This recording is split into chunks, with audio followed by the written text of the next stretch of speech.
کیا آپ جانتے ہیں جس طرح ہمارا جسم بیمار ہو جاتا ہے ویسے ہی روح بھی بیمار ہو جاتی ہے، اور ان بیماریوں کا حل ڈاکٹر یا کوئی دوا نہیں بلکہ قرآن و سنت کے مسنون اعمال اور اللہ کے ذکر میں ہے۔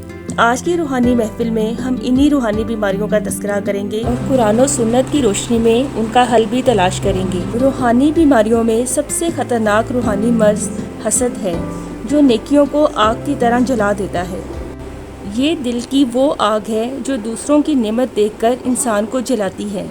اس کا علاج اللہ کی تقسیم پر راضی رہنا اور دعا کرنا کہ اے اللہ میرے دل کو حسد سے پاک رکھ۔ اللہ کی عطا کردہ نعمتیں ہونے کے باوجود بھی شکوہ زبان پر ہو تو دل سیاہ ہو جاتا ہے۔ شکر گزاری کو معمول بنائیں اور ہر حال میں الحمدللہ کہیں۔ تکبر اللہ کے غضب کو دعوت دیتا ہے، اس لیے عاجزی اور نرم رویہ اختیار کریں۔ دنیاوی مال کی حرص اور لالچ کبھی انسان کو مطمئن نہیں ہونے دیتی، اس لیے قناعت پسندی اختیار کریں اور اللہ پر توکل کریں۔ قرآن کے مطابق غیبت کرنا دوسرے کا مردار گوشت کھانے کے مترادف ہے، اس لیے اپنی گفتگو میں احتیاط کریں اور عیب جوئی سے پرہیز کریں۔ کینہ اور منافقت دل کو زنگ آلود کر دیتے ہیں، اس لیے معاف کرنا سیکھیں اور اپنے دل کو قدورتوں کی جگہ نہیں بلکہ اللہ کے ذکر سے پاک رکھیں۔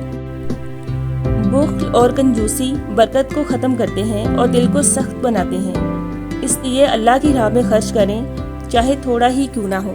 بے جا خوف اور وسوسے شیطان کی سرگوشیاں ہیں، کثرت سے اللہ کا ذکر کرنا ہی اس کا علاج ہے۔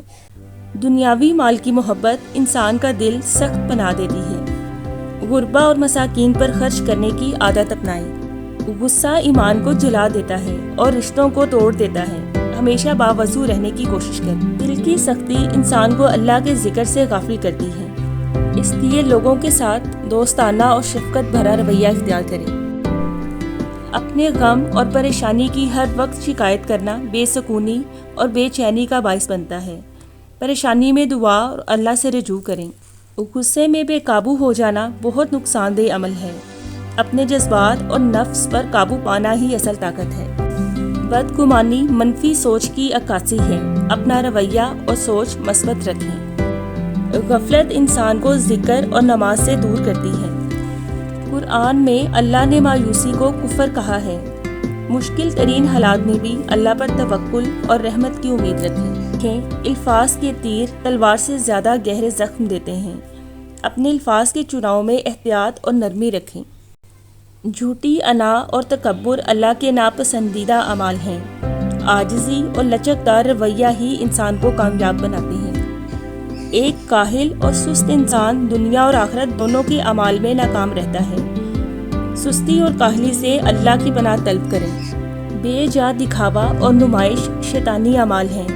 اپنا ہر عمل خالص اللہ کی رضا اور نیک نیتی سے سر انجام دیں۔ پیاری بہنوں، یہ بیماریاں ہمارے دلوں کو کھوکھلا اور بے جان کر دیتی ہیں۔